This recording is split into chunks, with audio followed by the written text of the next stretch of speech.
কেউ পাচ্ছে না ভাই, কেউ পাচ্ছে না। মোবাইল গুলো ডাউন করতে পারেন, মোবাইল গুলো ডাউন করতে পারেন।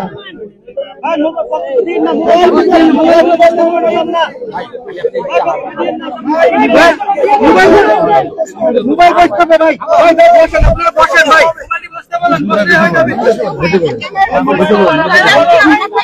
বসেন বসেন না কেন?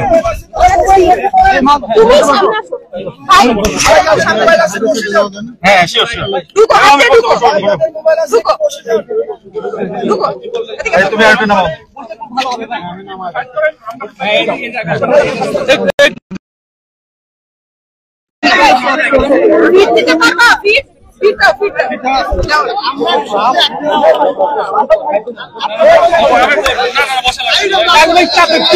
ভাই মোবাইল আওতা নিচে নামান, ভাই একটু নামান, আমার লাইভ চলছে ভাই, আমার সামনে ডাউন করলে তোমার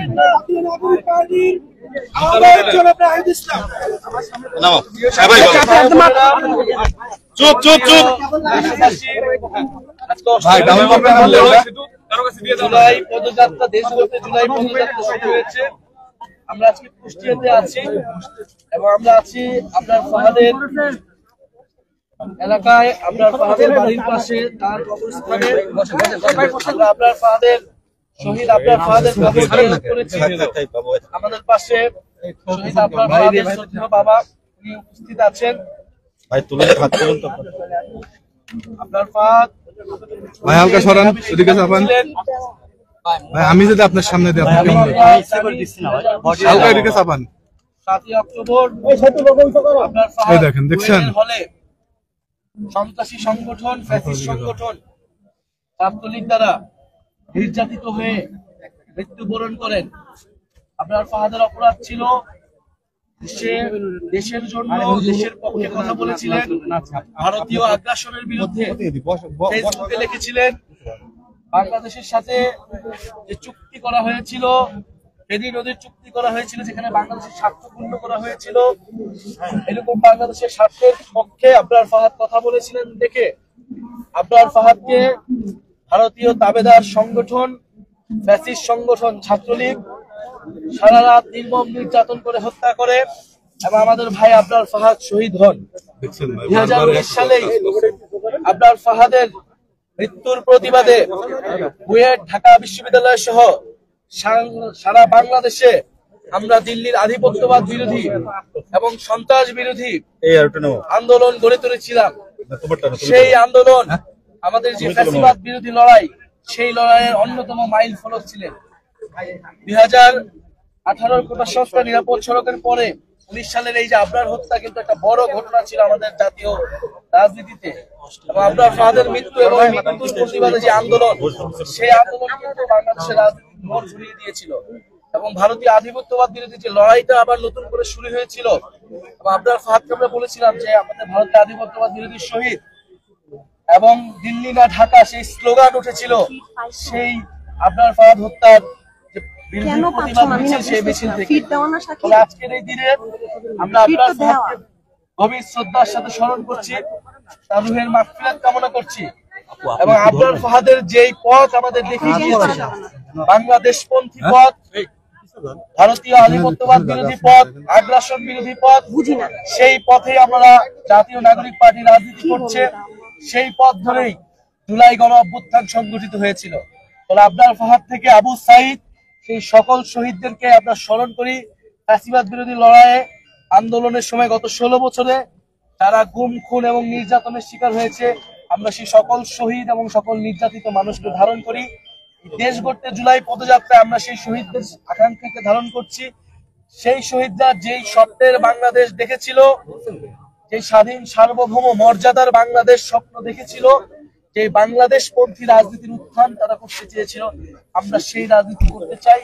সেই আহ্বান আমরা পুরো দেশবাসীকে জানাচ্ছি। আমাদের সাথে আপনার ফাহাদের বাবা আছেন, আপনার ফাহাদের মা আছে, তার পরিবারের সাথে আমরা কথা বলবো এবং তারপর আমরা কুষ্টিয়ার প্রোগ্রাম আছে, সেই প্রোগ্রামে অংশগ্রহণ করবো। আপনাদেরকে ধন্যবাদ যারা আপনারা এখানে কভারেজ করতে আসছেন।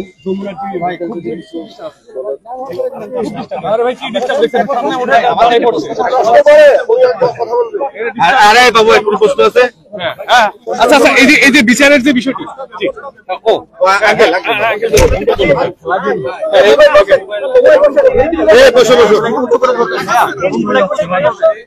ভাই আপনি একটু উঠান, একটু আরবি মারবি ঘুরান তো, ভেতরে বহুত কষ্ট করে 8 দিন বিভিন্ন পথযাত্রা করে এখানে এসেছেন, এই জন্য ওনাদের কাছে আমি আন্তরিক ধন্যবাদ জানাচ্ছি। আর বিশেষ করে আমরা আল ফাহাদকে যে 2019 সালের 7 অক্টোবর নির্মমভাবে নির্যাতন করে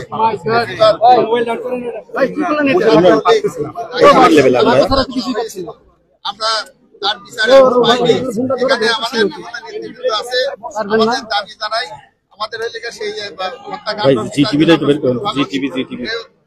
শেষ করতে পারি। আমরা 2025 সালের মধ্যে যাতে আমাদের বিচারের রায়টা আমরা সঠিকভাবে পাই সেটা আমরা আশাবাদ করছি। আর তাছাড়া এখানে যে নেতৃবৃন্দ আছে তাদের কাছে আমাদের একটা দাবি, আমাদের এই পাশে বাসের ধারে পার এখানে আমাদের এখানে ব্রিজ করা নিয়ে আমাদের মন্ত্রণালয় থেকে আমরা অনুমোদন পেয়েছি। আপনাদের সহযোগিতা চাই যাতে আমরা এই ব্রিজটা তার সঙ্গে আমরা করতে পারি, আপনাদের সহযোগিতা চাই। আর তাছাড়া জুলাই থেকে তার পরবর্তী পর্যন্ত যে সমস্ত সরকারের নির্যাতনে নিহত এবং আহত হয়েছে, যারা নিহত হয়েছে তাদের আত্মার মাগফিরাত কামনা করি এবং যারা আহত হয়েছে তাদের সুস্থতা কামনা করি। হ্যাঁ, এগুলি আমি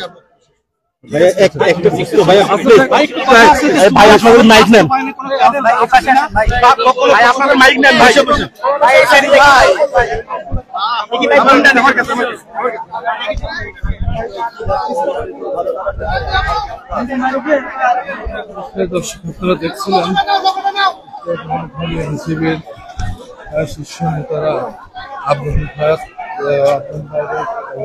শেষে সাংবাদিকদের